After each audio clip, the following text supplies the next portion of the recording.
Programme मद्दे मुकाबले में खुशामदीद। मैं हूं रबिया एहसन और मेरे साथ मौजूद हैं आमिर मतीन और रऊफ क्लास्ट्रा। और आज के प्रोग्राम में जिन टॉपिक्स पे हम बात करने जा रहे हैं उसमें सबसे पहले साबिक वजीर खजाना शौकत तरीन का बड़ा इंकशाफ। GHQ बुलवाकर मदद मांगी गई, मैंने इनकार कर दिया, शौकत तरीन का बड़ा बयान। इसके अलावा बात करेंगे वज़ीर आज़म ने अपनी और वज़रा की सिक्योरिटी गाड़ियों में 50% कमी का हुक्म दे दिया। बैरून मुमालिक इलाज पर पाबंदी, हफ्ते की छुट्टी बहाल, खाली गैर ज़रूरी आसामियां खत्म करने का फैसला, गाड़ियों की खरीदारी दावतों पर पाबंदी लगा दी गई। इसके अलावा बात करेंगे वज़ीर आज़म शहबाज शरीफ काबीना जैसे बड़े फोरम पर छोटे मामलात लाने पर बरहम, काबीना के कीमती वक्त का ज़िया करार दे दिया। दूसरी जानिब हिना रब्बानी खर ने रूस से सस्ता तेल मिलने की बातों का भांडा फोड़ दिया। काबीना मेंबरान एजेंडे की समरियां टेबल पर मिलने पर फट पड़े। 31 मई के विफाकी काबीना इजलास की अंदरूनी कहानी आपके साथ शेयर करेंगे। इसके अलावा बात करेंगे पेशावर में सरकारी अफसरान और वकला में कशीदगी उरूज पर, मुल्क भर में एहतजाज जारी रखने का ऐलान, KP जंगलात में आग बेकाबू। ये तमाम तर मौजूआत हैं जिनको आज हम डिस्कस करेंगे। आमिर साहब, सबसे पहले जो एक बड़ा बयान साबिक वज़ीर खजाना शौकत तरीन का आया है, उनकी तरफ से एक इंकशाफ ही है ना। ये एक इस खबर की मतलब क्या इस पे तबसरा किया जाए, वाकई ऐसा हुआ होगा? ये बयान शौकत तरीन साहब का इसलिए अहम है कि इस वक्त पूरी सियासी दुनिया के अंदर एक तहलका मचा हुआ इस बात पे कि शेख रशीद साहब ने ये बयान दिया कि जनाब हमारे इस्टेब्लिशमेंट के साथ राब्ते हैं और होने चाहिए और बातचीत चलती रहती है और अभी भी राब्ता है। तो उस पर मुख्तलिफ जगह से वो उसके आप समझ लें कि ये बयान दिया जा रहा था, इनडायरेक्टली लोग रह रहे थे मुख्तलिफ सहाफ़ी ज़राए के हवाले से कि जनाब इस तरह का कोई राब्ता नहीं है और हमें ये कहा गया है। और मोहम्मद मालिक साहब जो हैं, क्लास साहब भी उनके प्रोग्राम में आज बैठे हुए थे, तो उन्होंने कहा जी मेरी इस्टेब्लिशमेंट, शायद उन्होंने DG ISPR का ही हवाला दिया कि मेरी उनसे बात हुई है और उन्होंने यहाँ तक कहा है कि शेख रशीद साहब से पूछें कि वो नाम लें कि किससे राब्ते हुए हैं, और कोई राब्ता किसी किस्म का नहीं है।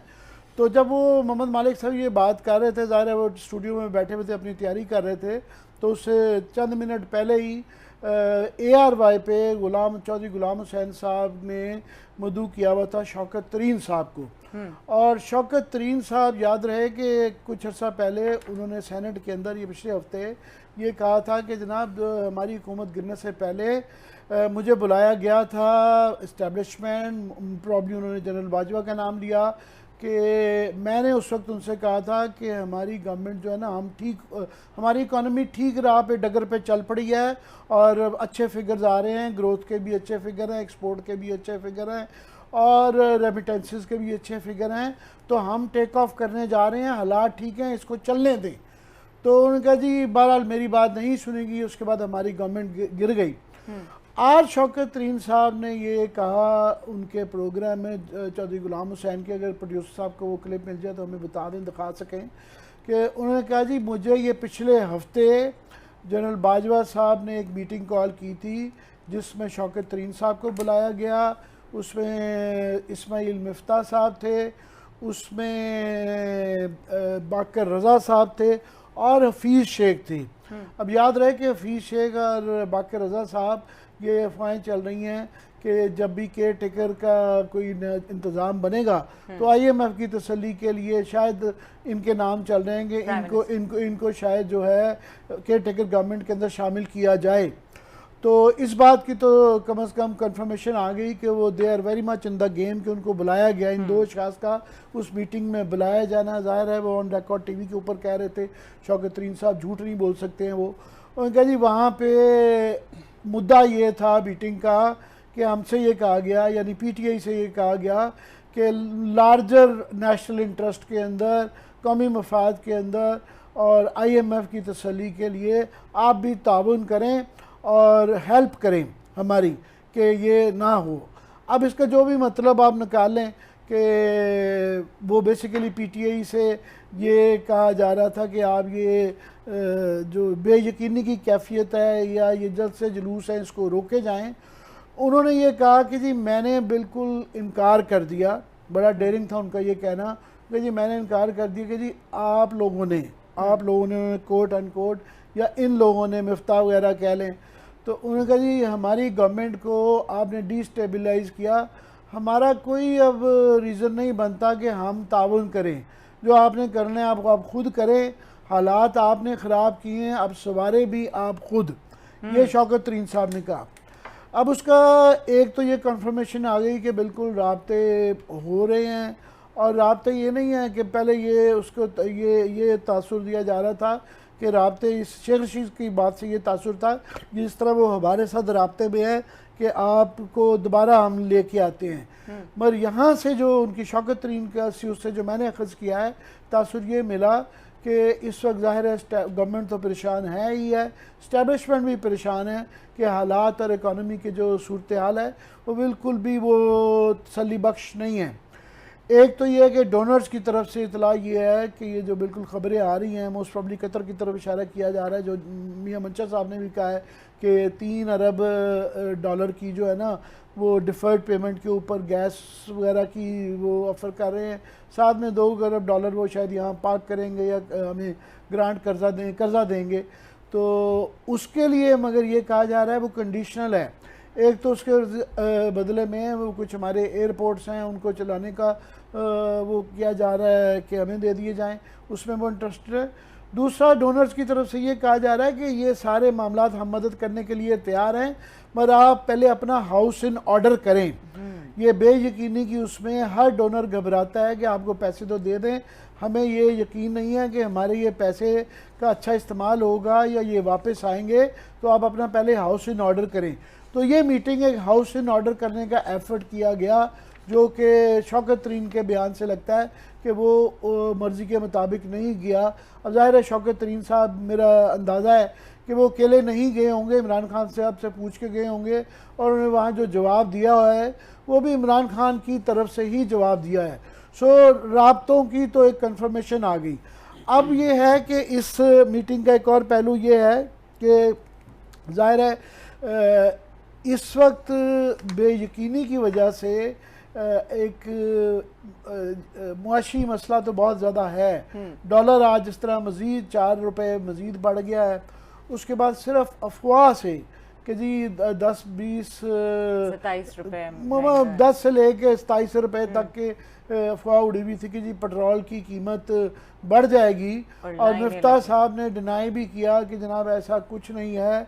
वैसे मुफ्ता साहब का डिनाइल इसलिए लोग नहीं भी मानते कि ये मोहम्मद मालिक साहब के जो लास्ट 60 रुपये 32 रुपये बढ़ाए थे, तो मोहम्मद मालिक साहब के प्रोग्राम में बैठे हुए थे और उसको कहा नहीं अभी ऐसी कोई बात नहीं, और 10 मिनट के बाद प्रेस कॉन्फ्रेंस में ऐलान कर दिया था। तो उसका नतीजा ये निकला है कि अभी मैं रास्ते में आ रहा था तो मैं देख रहा था उनके डिनाइल के बावजूद आधे मील की ना पेट्रोल पंपों के बाहर लाइन लगी, लोग डर रहे हैं कि, और बाकी इसका स्टॉक्स पे भी असर आ रहा है, और इस बेयकीनी की वजह से मामलात काबू में नहीं आ रहे। तो अब ये इसी पे राय में अब समझ आती है कि जो ये शहबाज शरीफ साहब ये बार बार कह रहे हैं कि जनाब बातचीत करनी चाहिए, और पीपल्स पार्टी की तरफ से भी इसमें आ रही हैं, इस्टेब्लिशमेंट भी आ रही हैं, बातचीत की एफर्ट्स इसलिए की जा रही हैं कि इसका कि एक्सटर्नल प्रेशर आ रहा है IMF की तरफ से, डोनर्स की तरफ से, जहाँ से भी कह लें, और वो हीट इस्टेब्लिशमेंट तक भी पहुँची है। यहाँ तक कि बाजवा साहब को ये इन हालात में ये बुला के ये कहना, और उसमें कि जो उन लोगों को बुलाया जाना जिनके नाम के टेकर्स के लिए आ रहे हैं, तो इसका मतलब ये है कि कहीं ना कहीं कुछ ना कुछ कुकअप कर रहा है। अब इसका क्या नतीजा निकलता है ये आइंदा आने वाले दिनों में पता चलेगा। जी क्लास साहब, बड़ा डिटेल एनालिसिस दिया आमिर साहब ने, और रिफ्यूट किया जा सकता है इस खबर को, उनके इस इंकशाफ को, या स्टेज पे इसको सच माना जाएगा? 2-3 चीज़ें हैं।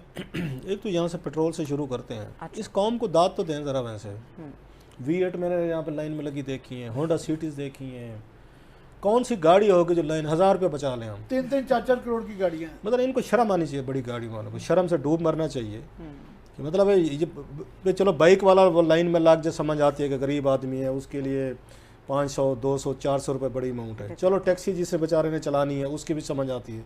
चलो फॉक्सी वगैरह छोटी मोटी गाड़ी वाला जो आपके यहाँ जो बच्चों को छोड़ना है लेना है उनकी समझ, जिनकी V8 है, करोड़ों की गाड़ियाँ हैं, उन्होंने ड्राइवरों को पिछले, और मेरा ख्याल बेगम साहबात ज़्यादा उनको शौक होते हैं कि 4 रुपये बच जाएंगे, उन्होंने ड्राइवर को गाली दी कि चल मेरे बच्चा लग जा लाइन में, रात को 2 बजे खैर है 2000 रुपये बचा के आ जाना।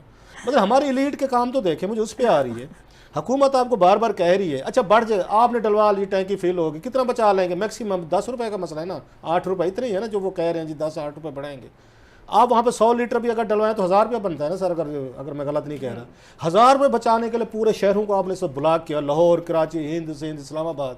मतलब मुझे इनकी समझ नहीं आती कौन। वैसे इनकी खर्चियाँ देखें, इनके घरों में चले जाएं, इनकी वहाँ पे बच्चों के साथ जाके इनके बर्गर खाते देखें और इनको अयाशियाँ करते देखें, वो अयाशियाँ इनको याद नहीं रहेंगी। याद क्या है, आज रात पेट्रोल बढ़ना है 10 रुपये का और हमने 10 रुपये बचाएं जनाब। मतलब कितने दिन आप चला लेंगे, 2 दिन चल जाएगी, 3 दिन, चौथे दिन फिर डलवाना। ये तो फिर ये पूरी दुनिया जो है वो सारा पेट्रोल डीजल लेके ना स्टॉक में रख ले कि जब 30 आपको बैरल हो गया ना तो बिलियंस ऑफ वहाँ पे बैरल जो है ना खरीद कर रख ले कि अगले 5 साल हम चलाएंगे। इकॉनमी इस तरह नहीं चलती होती। बहरहाल ये कौम है, मिजाज है, या दूसरे लोग फारे कौम है। हम टाइम है ना हमारे पास माशाल्लाह, 2-2 3-3 घंटे लाइन में लगने के लिए टाइम चाहिए ना। बैठे होंगे उस पे आके इस पे मोबाइल पे कोई पबजी खेल रहा है तो कोई टिकटॉक देख रहा होगा मेरी तरह, कोई बैठ के फेसबुक पे, कोई ट्विटर पे, कोई लड़ाइयाँ लड़ रहा होगा। चलो उसने कहा बैठे भी हैं, 1000 रुपये बचा रहे हैं। ये कौम का मिजाज बता रहा हूँ। और इस कौम ने भी लड़ना है, अजीम कौम अभी इस कौम ने बनना है और बनने की तरफ हमने कदम उठाए हुआ ये लाइनें लगा के। अब आते हैं ज़रा जो आमिर साहब ने बातें की, 2-3 चीज़ें हैं। अगेन एक तो इनको अब राब्ता नहीं कह सकते मेरा ख्याल है। अच्छा, इट्स नॉट ए राब्ता कि 4-5 बंदों को बुलाया गया कंसल्टेशन के लिए कि आप हैं, हमें बताएं इकॉनमी हम कैसे ठीक कर सकते। इट्स नॉट ए राब्ता, इट्स ए कंसल्टेशन प्रोसेस। ये काम तो इसहाक डार साहब ने कहा हुआ जब जेल में थे। इसहाक डार साहब, मैंने उनको खुद इंटरव्यूज़ किया, मेरी किताब एक सियासत कई कहानी में प्रोफाइल छापा है। इसहाक डार जेल में था तो उस वक्त भी जनरल मुशर्रफ या जनरल अमजद या उस वक्त के जनरल महमूद वगैरह और दीगर जो थे वो उनसे मशवरा करते थे। डार साहब ने रिकॉर्ड बताया हुआ है कि मुझसे आके पूछते थे अटक के उसमें कल्ले में के बताएं जी हम ठीक कह रहे हैं, गलत कह रहे हैं, या हमें क्या करना चाहिए। अभी भी डार साहब कहते हैं कि हमसे राब्ते में थे, ये पिछले इसमें दिनों में काउंटर चेक करते रहते थे कि ये जो पॉलिसीज ये बना रहे हैं ठीक बना रहे हैं या हम क्या कर सकते हैं। इस तरह के कंसल्टेशन प्रोसेस हर दौर में। इमरान खान साहब जब वो थे वज़ीर आज़म थे, कई दफ़ा इस तरह की मीटिंग्स हुई हैं GHQ में। मैनी टाइम्स उन्होंने बहुत सारे लोगों को बुलाया। इनका आपको याद है इनके मिनिस्टर्स को बुलाया था, 8-10 मिनिस्टर बुलाए गए थे, बाजवा साहब ने सामने बिठा दिए थे, बिजनेसमैन भी बुला लिए थे और दीगर बुला लिए थे। उनके साथ बैठ के उनकी गपशप भी हुई थी, बताएं कि मुल्क को कैसे ठीक करना है, इकॉनमी कैसे ठीक करनी है, एक्सपोर्ट हम कैसे ठीक करनी है। सो इट्स नॉट ए राब्ता। इसमें ये डिस्कशन तो नहीं हुई ना कि आप ये बताएं इलेक्शन कब होंगे, इमरान खान साहब दोबारा वज़ीर आज़म बनेंगे नहीं बनेंगे, केयर टेकर सेटअप में कौन लोग होने चाहिए। राब्ते जो शेख रशीद साहब वाली बात इन्होंने की वो राब्ता हो सकता है कि अंदर खाते ये चीज़ें तय हो रही हैं, इलेक्शन जुलाई में करवाने हैं, अगस्त में करवाने हैं, कब करवाने हैं, केयर टेकर कौन होगा नहीं होगा। दिस इज़ कॉल्ड राब्ता। ये मेरी अंडरस्टैंडिंग, आमिर साहब की डिफरेंट हो सकती है। ये कंसल्टेशन प्रोसेस था कि मुल्क को ये मसला है, आप इसी मुल्क के शहरों में अगर ये मुर्गी बच गई तो अंडे खाएंगे सारे, अगर ना बची मुर्गी तो सारे जाएंगे। खैर अगर इलीट को तो कुछ नहीं, शौकत तरीन को क्या होगा आपका ख्याल, इस मुल्क को खुदा न खासा कुछ, वो पहले 2 बैंक डबो के आए हुए हैं, उनको क्या फ़र्क पड़ा है? उनको तो कोई फ़र्क नहीं पड़ा। जो बंदा 2 बैंक डबो के आया है वो आपके फाइनेंस चला रहा था, जिसके समझे इस वक्त सबसे मोस्ट वांटेड हैं, जो नैब में कैद रहे हैं, अनवर मजीद की बात कर रहा हूँ, दुनिया जहाँ के बड़े फ्रॉड में मुलविस थे, जिन्होंने पूरा 40 बिलियन रुपीस का फेक अकाउंट में, अनवर लफ्ज़ हैं अभी भी हैं, खुद नैब के सबसे बड़े मुलजिम रहे हैं शौकत तरीन साहब। इन्होंने जब ये रेंटल आया था, पावर रेंटल क्राइसिस आया था, ये यहाँ लक्कड़ हज़म पत्थर हज़म है। ये जो आज पाकिस्तान डिफ़ॉल्ट की तरफ जा रहा है, ये आज रात की कहानी थोड़ी है। ये इमरान खान साहब के 2-3 सालों की बात है या इनके 1-2 अगर महीनों की बात है। ये तो पिछले अब 40 साल से मसले हैं। यही शौकत तरीन साहब थे, यही ये रेंटल जो आपका स्कैंडल आया था मिलियंस ऑफ डॉलर का, he was the main architect और ये फाइनेंस मिनिस्टर थे उस वक्त। इन्होंने जाके बैठ के एडवांसेस दिए थे, कैबिनेट ने 7% अप्रूव किया, इन्होंने बैठे 14% कर दिया था। लोगों को एडवांस से इन्होंने डॉलर इन्होंने बांटने शुरू कर दिए थे, जिससे ये बाद में क्राइसिस शुरू हुए थे। ये लोग मुल्क चला रहे हैं जिनकी अपनी फैमिली जो खुद वो उस स्कैंडल्स में मुलविस हैं, they are running the country. And बड़ी बात है जी, मैं क्या कह सकता हूँ, छोटा आदमी बड़ी बात। GHQ उनको बुला के मशवरे ले रहे हैं और इनका बड़ा मशहूर ज़माना ये उनका शेर सुनाते होते हैं कि मीर क्या सादा है बीमार हुए जिसके सबब उसी अतार के लौंडे से दबा लेते हैं। वो वैसे लौंडे की वजह लड़के कहते हैं यहाँ पे, लेकिन मशहूर ज़माना लौंडा चल गया, जिसकी वजह से इकॉनमी आपकी सूरत हाल में गई है। जो अजीज़ रिश्तेदार यार दोस्त बिलियंस ऑफ रुपीज़ और डॉलर्स में स्कैंडल्स में थे, उनसे मशवरे मांग लिए, जब बताया जी इकॉनमी कैसे होगा, नहीं मैं तो नहीं बताता। ना बताएं जनाब, आपने बैंक चला लिया अपने, इतने काबिल होता अगर शौकत तरीन तो अपने बैंक चला के आता। उन पे मेरा ख्याल मिफ्ता ने पता नहीं किसने हिट किया था आगे पिछले दिनों। शौकत तरीन साहब का क्लिप भी हमारे पास, चलें वो सुना दें अगर उसमें आ जाता है। सो मेरा सिंपल सा एक व्यू ये आ रहा है कि ये तमाम लोगों से कंसल्टेशन प्रोसेस इस तरह होते रहते हैं, माजी में भी होते रहे, अब भी होते रहे, आगे भी होते रहते हैं। लेकिन जिन लोगों ने बात हुई है इनको भी नहीं बुलाना चाहिए था, आपस की बात है। ठीक कहा है उसने शौकत तरीन ने। साहब अगर आज का क्लिप जो गुलाम हुसैन साहब वाला है ना, वो वाला दिखाइएगा, पिछला इतना रेलेवेंट नहीं है, वही वाला है। मतलब उनसे भी पूछें कि आप उस बंदे को बुला रहे हैं जो पिछला फाइनेंस मिनिस्टर था, उसको बुला रहे हैं कि आप हमें बताएं इकॉनमी कैसे चलानी है, तो फिर हटाया क्यों था? वो तो फिर ठीक कह रहे हैं, इमरान खान साहब भी ठीक कह रहे हैं, अभी शौकत तरीन भी ठीक कह रहे हैं कि जिनको आपको उन पे था कि मिफ्ता आएगा और यहाँ पे कोई सामरी जादूगर टाइप कुछ चीज़ें करेगा और रातों रात ठीक, फिर कहें मिफ्ता साहब को करें, शाहिद खकान अब्बासी साहब करें, इसहाक डार साहब करें, ख्वाजा आसिफ साहब करें, नवीद कमर साहब बैठे हैं वो करें। आपके पास बहुत बड़ी बैटरी ऑफ वो है ना, उस पर है। बाकी इमरान खान साहब हूँ, पीपल्स पार्टी हो, नवाज शरीफ साहब हूँ, इतने हुब्बुल वतनी इनमें भी नहीं है कि जनाब ठीक है क्राइसिस में हमारी हुकूमत ख़त्म हो गई, ऊँट ज़िबा हो रहा है, ऊँट बच गया तो हमारा पाव गोश्त है। चले आप कह देते अपने फाइनेंस मिनिस्टर को कि ठीक है यार, मुल्क ज़्यादा ज़रूरी है, 22 करोड़ आवाम ज़्यादा ज़रूरी है, 2-4 लोगों ने अगर गलतियाँ की हैं, आपकी हुकूमत को हटाया है, तो 2-4 लोगों की 8-10 की गलतियों की सज़ा 22 करोड़ आवाम को तो नहीं मिलनी चाहिए, पूरे मुल्क को तो ना मिले। मुल्क बच गया तो आपकी दुकान चलेगी ना, आप भी हुक्मरान बनेंगे। इमरान खान साहब की ईगो ने भी इजाज़त नहीं दी वहाँ, ना ना बिल्कुल डूबता डूबने दो। ये पाकिस्तान की लीडरशिप का मैं आपको बता रहा हूँ कि ये हमारा लेवल है, इनके लिए हम जाने देने को तैयार हैं, मरने के लिए तैयार हैं, सड़कों पे हम छितर खाने को तैयार हैं, आंसू गैस खाने को तैयार हैं, जेलों में डालने के लिए तैयार है, ट्विटर पे सारा दिन उनके मुखालफिन को गालियां देने को तैयार है। लीडरशिप ये कहती है मुल्क डूबता डूब जाए, हमारा फाइनेंस मिनिस्टर बैठ के क्यों हेल्प करे, हम तो नहीं करेंगे जब तक आप हमें नहीं देंगे। ये अप्रोच है, ये सोच है आपके मुल्क की। ठीक है, शौकत तरीन साहब का हमारे पास क्लिप मौजूद है, वो सुनवाते हैं और फिर डिस्कशन को आगे बढ़ाते हैं। ये हो गया और मुझे बुलाया गया था, उसमें हफीज़ शेख साहब भी थे, मिफ्ता साहब भी थे और हमारे तारिक बाजवा साहब भी थे और रज़ा बाकर साहब भी थे। और ये गुफ्तगू हुई थी कि इस वक्त IMF की जो हमारे वो हैं डिस्कशंस काफ़ी क्रिटिकल हैं मुल्क के लिए, तो हम सब मिलके एक यूनाइटेड फेस बनाएं और IMF के साथ गुफ्तगू करें। तो मुझे तो इसका नहीं इल्म था कि ये एक बात होगी, लेकिन मुझे बुलाया गया तो मैंने उधर बहुत ही सिंपल एक वो अपना बयान दे दिया और मैंने कहा देखें, मैं तो होता तो इस वक्त तक ये नौबत ना आई होती, क्योंकि हम ये चीज़ें कर रहे थे। लेकिन अब अगर आप कह रहे हैं कि हम इस हुकूमत के साथ मिल के IMF को जाके ये कन्विंस करें कि वो हमारे साथ प्रोग्राम आगे लेके चलें, तो मैं वो करने को तैयार नहीं हूँ, क्योंकि इन्होंने हमें हमारी गवर्नमेंट को डिस्टेबलाइज़ किया और हमें इन्होंने बाहर निकाला, हालांकि कोई ज़रूरत नहीं थी। तो अगर आप ये इंटरम गवर्नमेंट लेके आते हैं तो हम इंटरम गवर्नमेंट के साथ ताउन करने को तैयार हैं। ये तरीन साहब, ये मीटिंग कब हुई है? ये वाली मीटिंग आप कह रहे हैं, ये कुछ कपल ऑफ वीक्स अगो, बस आप इधर ही तक रहने देना इसको। ठीक है जी, इंटरिम गवर्नमेंट आती है तो हम उसके साथ कॉपरेट करेंगे, लेकिन अभी नहीं हम कोई मशवरा दे सकते। ब्रेक का वक्त हो रहा है, ब्रेक के बाद जी आमिर साहब से कमेंट लेंगे इस पे और डिस्कशन को मजीद आगे बढ़ाएंगे। हमारे साथ रहिए।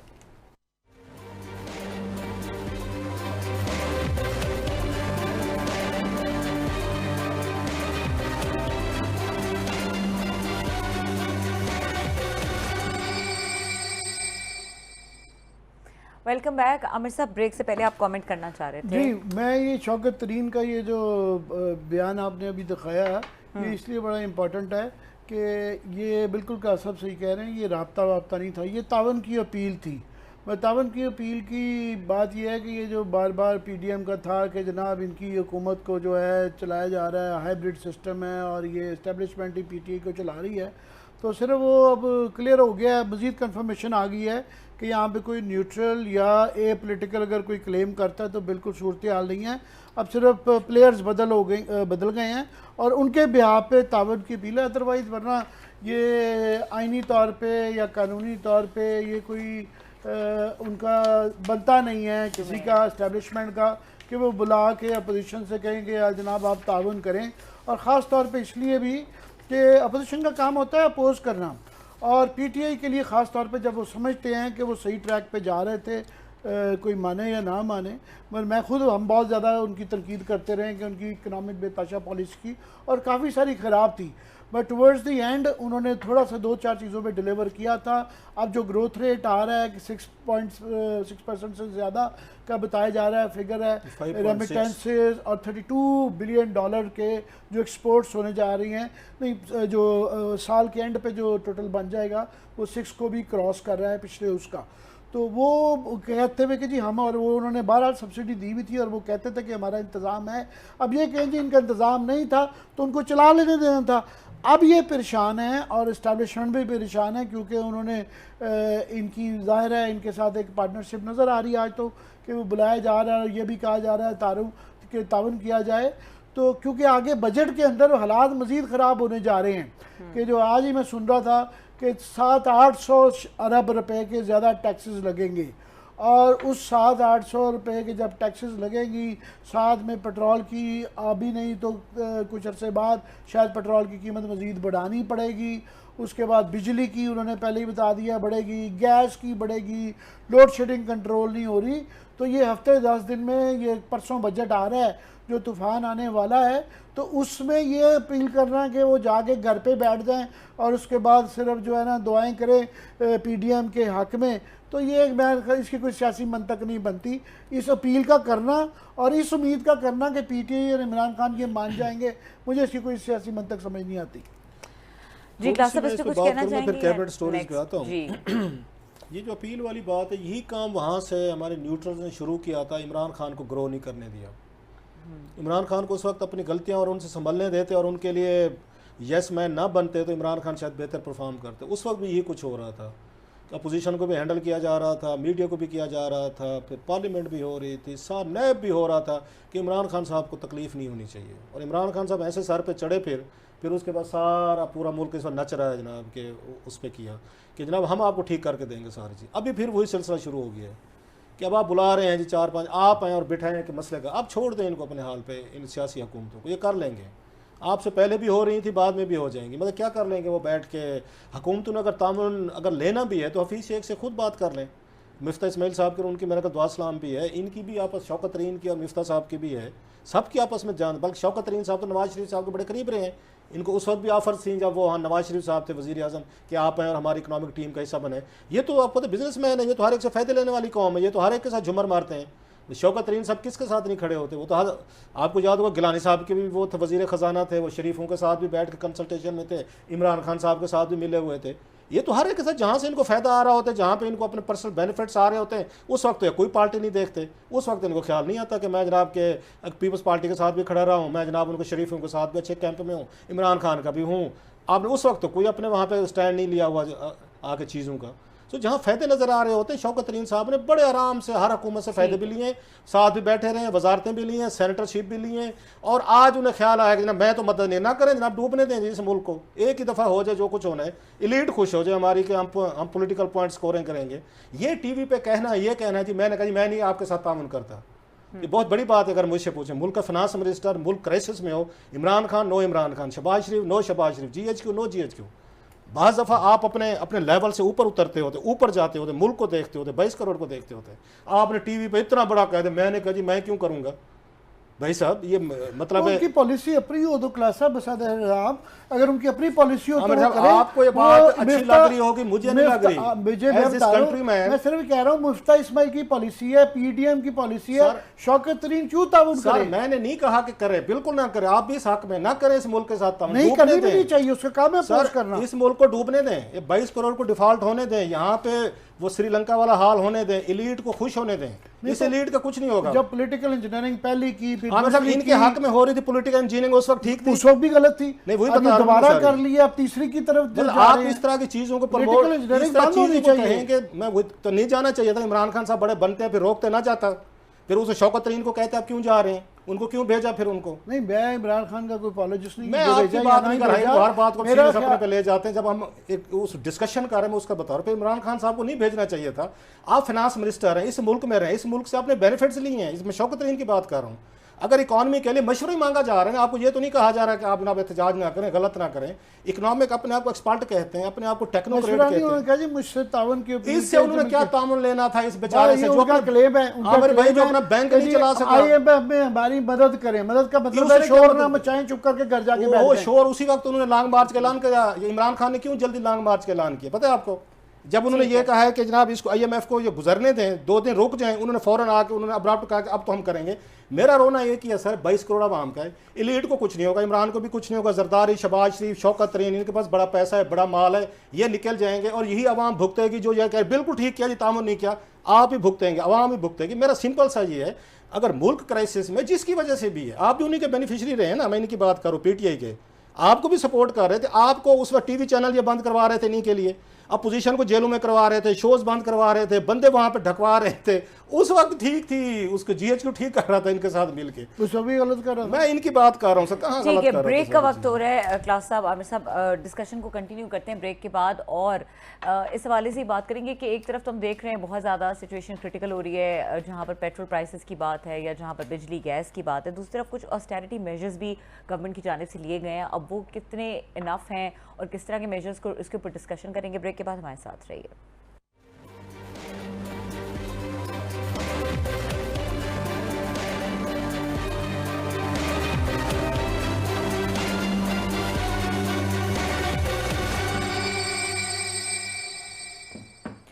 वेलकम बैक, और बात करेंगे कैबिनेट की इनसाइड स्टोरी की, जो कि हमारे इस प्रोग्राम का एक एक्सक्लूसिव वो भी है, हर दफ़ा बात करते हैं और इस वक्त मौका भी है, दस्तूर भी। पिछली कैबिनेट इजलास में कुछ बड़े अहम चीज़ें जो है ना, आहिस्ता आहिस्ता डिबेट्स वहाँ पे होना शुरू हो गए, जो अहम फैसले चीज़ें हैं वो हमें नज़र आना शुरू हो गए। तो हमारी कोशिश होती पॉलिटिकली तौर पर, साफ ज़ाहिर है कि एक ज़्यादा हीटेड माहौल है और पॉलिटिक्स पे ज़्यादा बात होती है, लेकिन स्टोरीज खबरें भी जो लोगों को अफेक्ट कर रही होती है वो बड़ी अहम होती हैं। तो कैबिनेट पिछले में 2-3 खबरें हैं जो आपके साथ ये एक्सक्लूसिव वो शेयर करते हैं। एक तो इमरान खान साहब का ये जो था ना कि हम रशिया से ऑयल लेना चाह रहे थे या हम गंदम लेना चाह रहे थे और सस्ती हमें मिल रही थी, तो हमें नहीं मिली। इस पर कैबिनेट में एक ब्रीफिंग अरेंज कराएगी पिछली कैबिनेट में, उसमें हिना रब्बानी खार साहिबा जो हैं उन्हें कहा गया आप ब्रीफ करें कि क्या इस तरह की कम्युनिकेशन चीज़ें हुई हैं या नहीं हुई, हमें बताएं। तो हिना रब्बानी खार साहिबा ने कैबिनेट को ये बताया है कि जनाब कि हमने वहाँ से वो किया, इन्होंने अपनी हुकूमत जाने से पहले इन्होंने उनके साथ कम्युनिकेशन की थी, उसका रशिया के साथ ऑयल के लिए भी और गंदम के लिए भी, वहाँ इमरान खान साहब की हुकूमत है, लेकिन वहाँ रशिया से हमें कोई जवाब आज तक नहीं आया। उन्होंने बिल्कुल इनको हुकूमत पाकिस्तान को कोई रिस्पॉन्ड नहीं है कि जी हम आपको तेल देना चाहते हैं, नहीं देना चाहते हैं। इन्होंने फॉलोअप के लिए भी कोशिश की है, लेकिन रशियंस ने कोई इनको जवाब नहीं दिया। सो वो जो उनका ये कहना था कि ये लेटर ज़रूर लिखे गए थे खान साहब की तरफ से, लेकिन रशियंस ने कोई पॉजिटिवली जवाब नहीं दिया, और ये उस लेटर गए थे जब खान साहब जो हैं अभी यहाँ पर मौजूद थे। अब इसकी 2 इंटरप्रिटेशन हो सकती हैं, एक तो रशियन या तो नाराज़ हो गए जनाब कि इमरान खान साहब की हुकूमत थी, आपने नहीं रहने दी तो हम उनको देते, आपको नहीं देते। लेकिन मेरा ख्याल ये सम टाइम ये चीज़ें स्टेट टू स्टेट होती हैं, ये किसी बंदे के आने जाने से फ़र्क इन चीज़ों का बाज़ दफ़ा नहीं पड़ता। बहरहाल एक बात कह सकती है PTI, इसका क्रेडिट ले सकती है कि खान साहब बैठे होते तो वो प्यूटन से ले आते, तेल भी वो उस प्राइस पे ले आते और शायद गंदम भी ले आते। लेकिन साथ में ये भी बताया जा रहा है कि पाकिस्तान के पास शायद ऑयल रिफाइनरी ही नहीं है जो रशियन ऑयल को रिफ़ाइन करके वो कर सके, यहाँ पे सेल करे या उसको आके मार्केट करे। एक इस पर यह भी बात हो रही थी, नंबर 1। दूसरा ये है कि उसमें गंदम की बात हुई है कि अगर पाकिस्तान ने पिछले साल जो ली थी गंदम ली थी 40 लाख टन, अब लेनी है 30 लाख टन। ज़रा अंदाज़ा करें हम कहाँ जा मतलब डूबे हैं, जहाँ पे खड़े हैं कि आप पाकिस्तान ने 2 सालों में 70 लाख टन जो है ना गंदम लेनी, वो भी कहा जा रहा है कि रशिया से लें, स्टेट टू स्टेट लेवल पे लें और उसको वो किया जाए, उसकी जो क्वालिटी है ना वो ज़रा कीजिए। साथ में एक और इनको मसला पड़ा है, वो है ऑयल पाम का। मतलब हम इस वक्त एक इंपोर्ट करने वाला कंट्री बन चुके हैं, जो कैबिनेट को वहाँ पे ब्रीफिंग दी गई है। ऑयल इंपोर्ट जो आप उससे कर रहे हैं, मलेशिया वगैरह से कर रहे हैं, उन्होंने कोई सख्तियाँ कर दी हैं 30%। उन्होंने अपने उसको एक्सपोर्टर को कहा कि 35% जो है आप अपना खुद यहाँ पे वो कंज्यूम करें विद इन मलेशिया, बाहर ना भेजें। पाकिस्तान क्योंकि सबसे ज़्यादा वहीं से मंगवाता है, वो इनके लिए प्रॉब्लम आ गया है। साथ में उनके इंपोर्ट के लिए जो उन्होंने बिल बताए हैं, आज मैं सुन रहा था उनको मिफ्ता इस्माइल साहब को, उन्होंने कहा अगले 12 महीने में पाकिस्तान को $41 बिलियन की पेमेंट्स करनी है, जो पहले हमें बताया गया था 24 थी, किसी ने कहा बाद में 30 थी। आज जो लेटेस्ट फिगर हैं आपके, वो $41 बिलियन पाकिस्तान अरेंज करने, यहाँ पे एक डॉलर की हमें वो पड़ी हुई है। सो इतना बड़ा इकोनॉमिक मैसेज जो है ना मच चुका है, जिसका मुझे नहीं लगता कि इसको ये हल, तो अगर इनसे हल होता तो ये शौकत तरीन से जाके मशवरे ले रहे होते या पूछ रहे होते। अगली बात यह है कि वहाँ पे कैबिनेट ने जो किया है कि वहाँ समरीज़ के हवाले से बात हुई कि शहबाज शरीफ साहब जो हैं इस बात पे नाराज़ हुए कि छोटे छोटे इश्यूज़ जो हैं, एक दफ़ा हमने भी खैर ये पॉइंट आउट किया था, ट्रांसफ़र पोस्टिंग जो है वो भी कैबिनेट से अप्रूवल होना शुरू हो गया, जो उन्होंने आगे डिफ़ाइन किया था साकिब निसार साहब ने कि फेडरल हुकूमत जो है ना वो सारे काम करे। अब इसके बाद वो कहते तहसीलदार का ट्रांसफ़र हो, पटवारी का ट्रांसफ़र हो, इसका सारे ट्रांसफ़र पोस्टिंग जो है ना वो कैबिनेट के पास जाना शुरू हो गए हैं। उसमें भी उन्होंने कहा, वहाँ पे रिएक्ट किया कि ये इतने छोटे छोटे इश्यूज हमारे पास क्यों आ रहे हैं। तो वहाँ पे कैबिनेट सेक्रेटरी बैठे थे अहमद नवाज सुखैरा साहब, उन्होंने खैर एक्सप्लेन किया कि जनाब के फ़लाँ केस में, मुस्तफ़ा केस में जो आया था उसमें सुप्रीम कोर्ट की हिदायत हैं, सारे तमाम केसेस की अप्रूवल जो है ना वो वहाँ से आपको आकर उसमें ये लेनी चाहिए। और लास्टली एक और इशू आया वहाँ पे कि ये पुराना है, ये पिछले भी करते थे, सारी हुकूमतें करती, अभी भी जारी है कि उसी वक्त मौके पे कैबिनेट के सामने समरीज पेश करके अप्रूवल ले लें। इसमें मेम्बरान ने इतराज़ उठाया कि जनाब ये अभी हम बैठे होते हैं और ये आते हैं और वहीं कमरियाँ हमें पढ़ने का मौका भी नहीं देते, एग्जामिन भी नहीं करते, ओपिनियन भी नहीं लेते, वहीं बैठे बैठे मिनिस्टर हैं जो कोई डार्लिंग है आपके, वो बैठ के अप्रूवल ले लेते हैं। तो इस पे खैर अगेन उन्होंने पूछा उनसे, अगेन बैठो कैबिनेट सेक्रेटरी से अहमद नवाज सुखैरा साहब से कि सर ये क्या हो रहा है, कैसे आप यहाँ पे इनको टेबल कर रहे हैं समरीज़ को। तो उन्होंने कहा जनाब कि ये वज़ीर आज़म ऑफिस ने ही अप्रूव किए हैं कि ये समरीज़ जो है ना टेबल आप कर सकते हैं। अब अंदाज़ा करें शहबाज शरीफ साहब को नहीं पता कि मेरा ऑफिस जो है ये फैसला कर चुका है कि समरिया यहाँ पे टेबल करवा दें, वो ब्यूरोक्रेट बैठे होंगे, वो करते होंगे अपनी अपनी बैठ के। उसमें वज़ीर आज़म साहब ने कहा है कि आइंदा समरीज़ जो हैं आज के बाद इस तरह टेबल यहाँ पर ये नहीं होंगी। मैंने कहा जल्दी से आपको जी क्विकली आमिर साहब क्योंकि टाइम बहुत कम है। साहब ने जो एक बड़ा खौफनाक फिगर ये 41 बिलियन डॉलर का बताया है कि जो इनको ज़रूरत पड़ेगी। पहले ये 33 बिलियन डॉलर का कहा जा रहा था। ये इतना बड़ा गैप है कि ये बजट जो है पता नहीं ये परसों चौथ क्या चमत्कार करेंगे, किस तरीके से ये फिगर्स को करेंगे। और ऑलरेडी जो आ रहे हैं कि जनाब जो कमी आपके ख़र्चों में और बाकी आपके जो रेवेन्यूज़ के अंदर गैप है, वो पहले तो था ना कि 6.3 का डेफिसिट % GDP का कह रहे थे, अब वो पता चल रहा है जी 7.8 या बहुत ज़्यादा उसके अंदर जा रहा है। तो ये उसके बेताशा टैक्स लगाने पड़ेंगे और आगे जो आते हैं। और दूसरा खुर्दनी तेल का 400 बिलियन डॉलर का बन गया हुआ है। और ये सारी क्रॉप्स की घूम फिर के जो पहले 10 था अब वो 12-13 बिलियन डॉलर, शायद 14 बिलियन डॉलर तक चल जाएंगी जो क्रॉप्स की है। और अभी भी पॉलिसी कोई नहीं, आई होप के बजट के अंदर ये इस तरह का दे के जाएंगे कि हम ये गन्ने की जगह पे ये चीज़ें उगानी शुरू करें। ठीक है, प्रोग्राम का टाइम खत्म हो गया है। देखने के लिए शुक्रिया, इजाज़त दीजिए, अल्लाह हाफ़िज़।